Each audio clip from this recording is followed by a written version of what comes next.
Hey everyone, Mark Meckler here, and I'm the host of the BattleCry. It is Sunday night, and that means it's time for the BattleCry. So I'm back with you. I don't know if you can see, but I think both the dogs are in residence. You got Winston over there, you got Levi over there. They're on their matching beds. For those of you who don't know me, I love my Great Danes, and those are my Great Danes in the background. So Levi's kind of the old dude. He's been around a long time. He's 10 and a half years old. Winston's the young buck in the house. He's just about 2. He shares a birthday with me, which is March 10th. So I'll actually remember his birthday. Does it matter if you remember your dog's birthday? Like, are you a bad person? I can never remember my dog's birthday. I love my dogs, but I don't remember their birthdays. They're spoiled every day of the year. Anyway, let's get into it. Enough of the dogs, and we'll get into some politics here. First, this week, I want to give you your sort of action item for the battle cry for the week, and that is to spread hope. You are going to hear a lot this year. We talked about this last week about how dismal everything is, about how apocalyptic things are, about how nothing is going to be the same after 2024 if we don't win this election. You're going to hear a lot of bad stuff. And to be fair, a lot of it's true. There is a lot of bad stuff going on out there. I'm not a Pollyanna about this stuff. I pay attention every single day, but it's important to me to always have hope. You know, people can survive without water for a while, without food for a while. No hope, no life. Literally, no hope, you go down. And so you need to have hope. And so one of the things that you can do as a great patriot, and this is literally helpful to the cause of patriots all across the country, is you can spread hope. So one of the things we're going to focus on this year is not just all the bad stuff that's going on, because you get that from everybody. And by from everybody, I don't just mean people that you don't like, but I mean people on our side, people who I love. You get bad stuff. They tell you, because this is their job, about the bad news going on in Congress, maybe in foreign relations, maybe in our economy, maybe at the border. And we talk about some of that stuff too. It's important stuff, but it's also important to let you know it's not all bad. And there's lots of good stuff going on all across the country. There's lots of good news going on all the time. And I don't mean, like syrupy, sweet stories. I mean actual solid good news. So I'm going to start with this one. And this comes to us from a guy by the name of Roy Texera. It's spelled R-U-Y, his first name, Texera, T-E-X-E-I-R-A. He's got a Substack. Roy has been known for a long time as a liberal political scientist. But, and don't chastise me yet, don't get all over me, he's an honest liberal. He calls it like he sees it. He does really deep research. He was one of the guys that I think coined the term demographics as destiny. He thought with the growing minority demographic in the United States of America that we were going to see Democrat dominance permanently. He no longer believes that. He's now personally debunked his own theory about that. He had to move over to American Enterprise Institute because on the left, once he abandoned that theory, they started attacking him. He realized that they're trying to silence him. So he's now at a place which AEI would describe as very libertarian, where he can actually speak his mind freely. He's got conservative colleagues there, libertarian colleagues, and he is definitely still of the left. He's just honest on the left. And he has a story right now out called The Progressive Youth Chimera. And what he means by that is, and I'm going to do a little bit of reading here. I don't normally do this with you guys, but I want you to understand some of these really exciting statistics. So what he means is that young people are not as progressive as the left would like you to believe, or maybe they're just mistaken. They're just kind of fantasizing. And so I want to kind of run through some of these stats because I think they're going to blow your mind just like they blew my mind.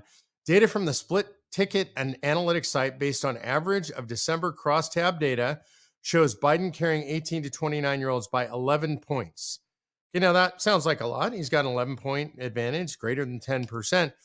But that's a 12-point pro-Trump shift from 2020. I want you to think about that. In 4 years, not even 4 years yet, a 12-point shift away from Biden to Trump. That's pretty incredible.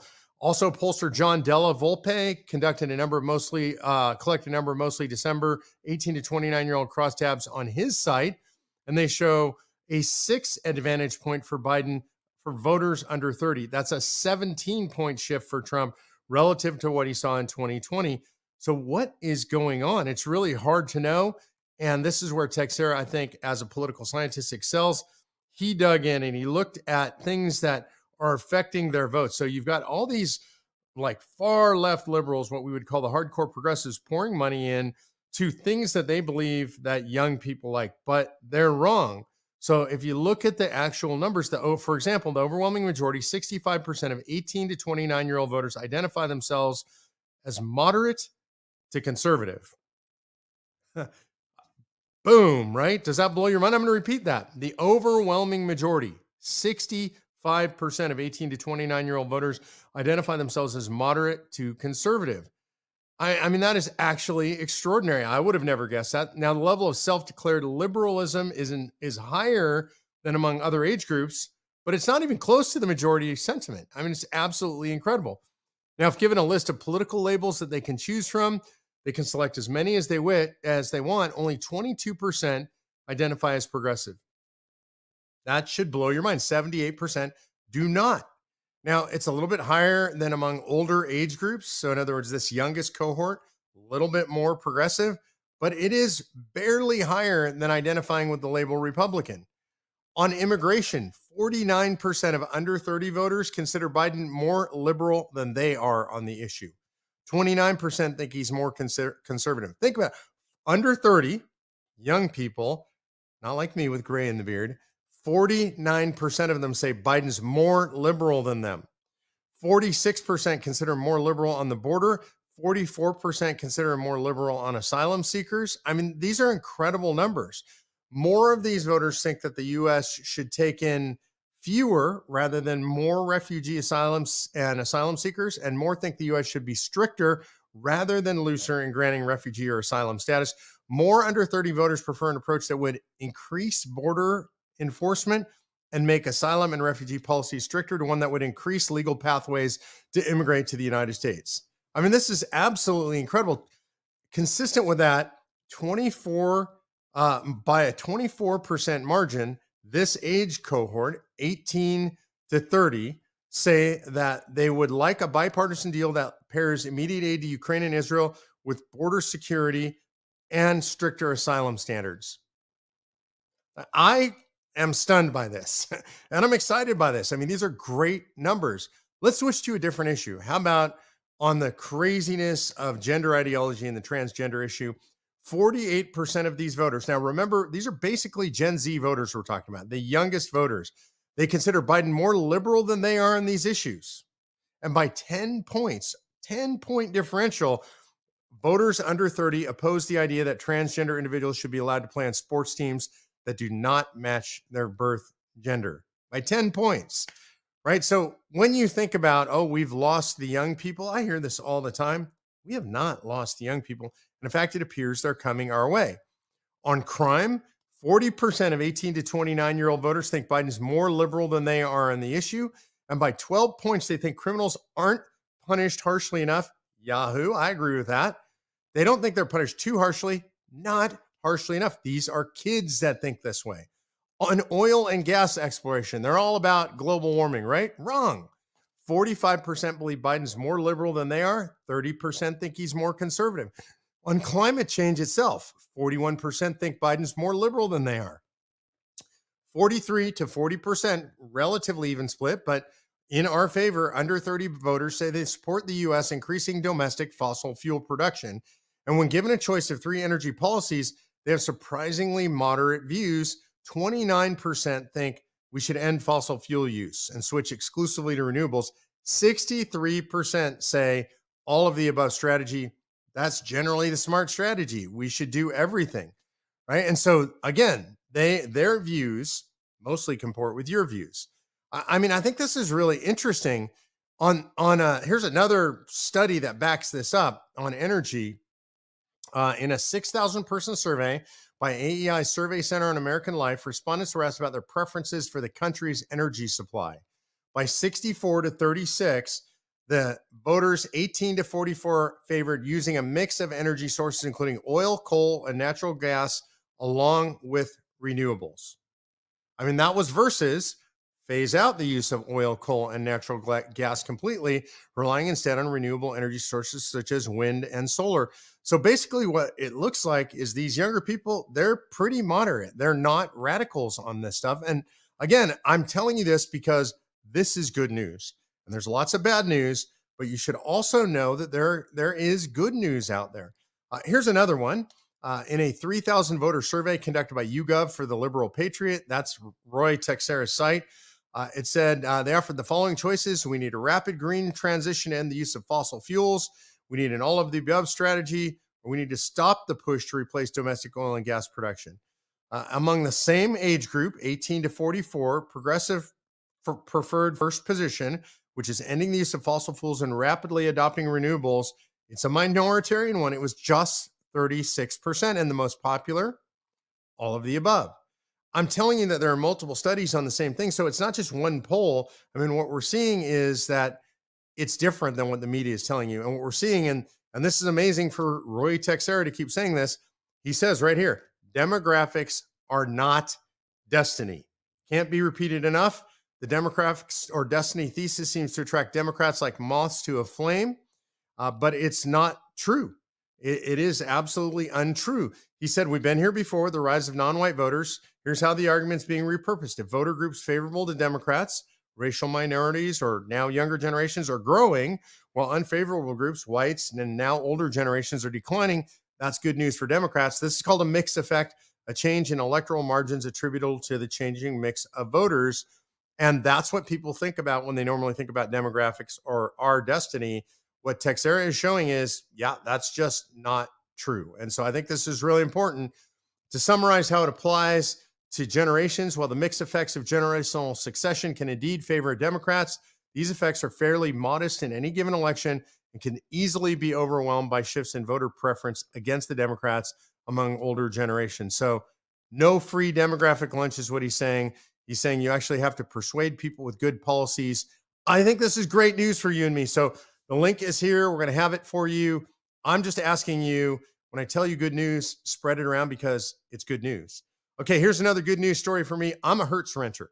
I travel a lot. I'll be traveling next week. I generally use Hertz where I can. It's the one that I have sort of the most points on. It's the easiest for me. I don't have to go to the counter. But one of the things that's been driving me crazy is they've been beefing up their fleet with electric vehicles. I'll never use one. And while there's some philosophical basis to that, it's also just practical. Like, I don't want to have to wait to charge a car. If I need fuel and I'm out on the road, I want to be able to just get my car fueled up and be on my way. I don't want to have to try to find a charging station. So right now, CNN reports, yes, CNN, so maybe you can't trust it. Hertz is selling 1/3 of its electric cars to buy gas cars instead. The reasons that they're citing higher maintenance costs, lower residual value costs. All of that is true. But I will tell you from my experiences that when I go to these lots at these big airports, the Teslas are sitting there. The other electric cars are just sitting there because everybody has the same problem as me and they don't want to rent them. So good news for those of you who don't think the government should be forcing or companies should be forcing us to buy electric cars. Hertz is dumping a big chunk of their fleet. I think more is coming, I'm going to predict. All right, number 3 in the good news category. This is really interesting. Polling, by the way, it's just a snapshot. So don't rely on it. Polls can be manipulated. And honestly, because they're just a snapshot, what's true today might not be true tomorrow. But here's what's true today. Republicans have a 9-point lead on the generic ballot. 9 points. This according to Rasmussen's reports. They are 9 points up right now, 10 months out from the election. Republicans are awesome at blowing stuff like this. So it's true right now. By the way, in 2022, which was supposed to be the red wave, the Republicans had a 7-point lead on the generic ballot. So it doesn't always translate into electoral victory. But if you have to choose where you want to be 9 points up or 9 points down. You probably want to be 9 points up right now. That's the time to double down efforts. If you're looking to elect conservative candidates, go with the momentum and get in the fight right now for your favorite candidate. Number 4. And again, another piece of great news. This goes with our other immigration stuff today, where I was giving you some immigration polling among young people. So we have right now Hispanics saying that immigration is their top concern. This is really bad news for some politicians who love open borders, pretend immigration isn't a problem. This is from Hot Air. The headline is "Immigration is now a top priority for Hispanics." Unbelievable. The story is from yesterday. I think this is going to make, obviously, Democrats very unhappy. Here's kind of the summary. Hispanics are the most likely racial group to rank immigration as their most pressing matter. That's according to the Associated Press, NORC, Center for Public Affairs and Research. And this is really incredible. 43% of Hispanic adults identify immigration as the number one priority for the government to address. Number one. And that's way higher than any other category of respondents. 36% of whites, 29% of Asians, and 19% of Black respondents. So, moreover, 35% overall of the American adult population name immigration as a main issue. And that is an absolutely extraordinary number. So, immigration is at the top of the list. There's a huge fight between Texas and the federal government on immigration right now. So that means that those of us who believe we need to close the border, get tough on immigration, Hispanics are with us and the American public is with us. That's good news for people who think like us, people who think like me. We got to close that border. There's all kinds of hideous problems tied to that. And by the way, this polling among Hispanics, it's been increasing over the course of the Biden administration. I think that's important. This is not just a snapshot, it's a trend. The same poll last year showed the percentage of Hispanics who considered this top priority was 27%. So now 47%. It's closing in on the halfway point of that demographic. And by the way, Democrats absolutely have to have this because if they don't have Hispanics, they lose the election. This is really interesting. If you wonder if they are thinking, well, it's a top priority because we want more immigration, a separate poll in December found only 3% of that voting bloc want amnesty for illegals. So this tells us very clearly that what the Biden administration is doing on the border, it affects everybody. And it is absolutely affecting Hispanics. And they are trending away from Democrats because of this. So that's good news, obviously, for Republicans. That's a top priority for Hispanics. All right. Here's another one. I mean, I think this is actually good news. I really like it, which is Christie has dropped out of the presidential primary on the Republican side. Now, when Christie drops, there's a titanic earthquake or tidal wave that takes place at that moment. Christie's out, and it's not surprising because he has basically nobody looking to vote for him. Going into New Hampshire, I think this has an actual effect. So in our who's hot and who's not, Christie obviously not hot. Who is made hot by that? Now, it looks like it's very possible Nikki Haley is pulling within striking distance in New Hampshire of Donald Trump. I don't think that means she's in striking distance overall nationally, but she is pulling within striking distance. Well, you had Christie pulling 12 points there. I think some of those are going to Nikki Haley. I don't know how many. I don't know exactly what percentage. I don't know if it's enough to push her over the line, but it's definitely a boost to her. It's not a boost to Ron DeSantis because Ron DeSantis is running in the Trump lane, but it is a boost to Nikki Haley. So I would say in the who's hot, who's not, Donald Trump remains in the top spot. He obviously is the hot candidate going into the Republican primaries as they get started. But in New Hampshire, I would say right now it's Nikki Haley is also got a little bit of hot going on, a little bit more heat to her campaign. Christie, he's ice cold and he is out. Next week for COS, I'm going to be on the road. I know Rick Santorum is going to be on the road. We're going to be meeting up in Kentucky on Thursday. So you can look on our website and get the details on that at conventionofstates.com. And you can see where exactly we're going to be, when we're going to be there. We're going to be doing what we call one of our surge events at the state capitol. I'll be there. Rick will be there. We'll be wandering the capitol. We'll be meeting with grassroots activists. Our activists will be going around. They'll be lobbying the state legislators. That's a weird state for us because Mitch McConnell himself, a good old Mitch the Turtle, is an opponent of Convention of States. He's never come out and said it publicly, but I know he puts pressure on that legislature. So we're going to work this year really hard to overcome that pressure from Mitch the Turtle. We're going to have a good time with a bunch of the grassroots activists. I always love being on the road with Rick Santorum. So he and I are going to have some fun there. I'm going to be in Houston earlier in the week for some other political meetings, nothing that I'm doing publicly, but I'll be in 2 states this week. Like I said, Texas and Houston, and then off to Kentucky. All right, we're going to go to Q&A because that's my favorite part. Before I do, I want to remind you of COS at Home. That's with Chip Roy on January 17th. You're going to see that right here if you watch on Facebook or Rumble. You go to conventionofstates.com/COS at home to register for that. And you can see Representative Chip Roy, an endorser of Convention of States. I think a true blue conservative. Look, I know people are giving him grief about some of his positions. I don't think anybody's perfect, but I think Chip Roy is as good as it gets in the United States Congress. I think he's one of the smartest members of the House of Representatives. I think he's got a true blue conservative heart. So join us for COS at Home with Chip Roy on January 17th. And let's go to the Q&A. First question is from Regina Munchel. She said, can we sue President Biden and other government officials who are keeping the borders open? Well, we can't, but some people are. There's all kinds of litigation going on right now. There's a bunch of litigation between the state of Texas and the federal government. That's Joe, AKA Joe Biden. So that litigation is going on. I think there are other litigations going on around that. So, yeah, there is litigation that can be had against the president and his administration for keeping those borders wide open. And I think it should be. I think we're going to see more of that. America First Legal has been involved in some of that stuff. Check it out. Full disclosure, my son works at America First Legal, run by Stephen Miller. I'm a big supporter of that organization. Mary Ellen Probonsky asks, what's happening with the TV show?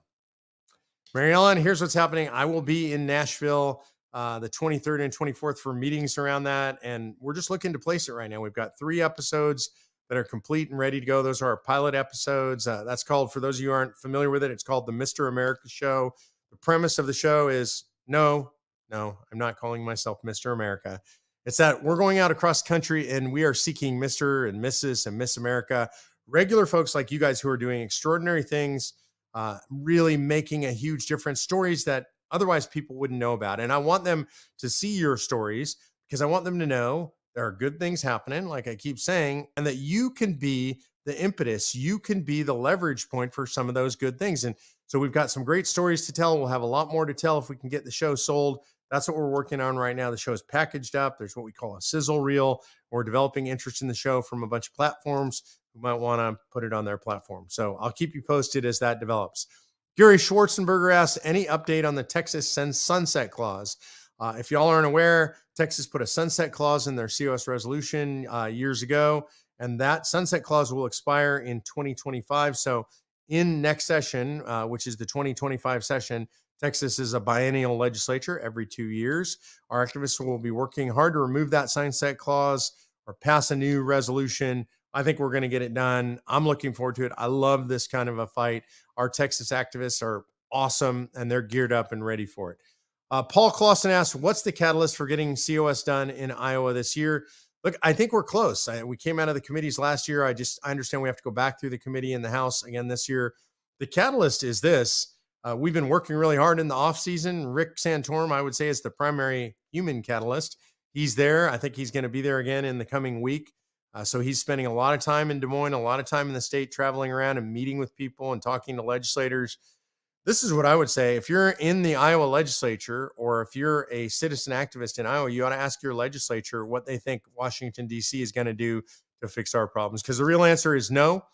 And even if Donald Trump or Ron DeSantis or someone like them is elected, there's only so much a president can do. And a president can't really make permanent change other than putting people on the courts.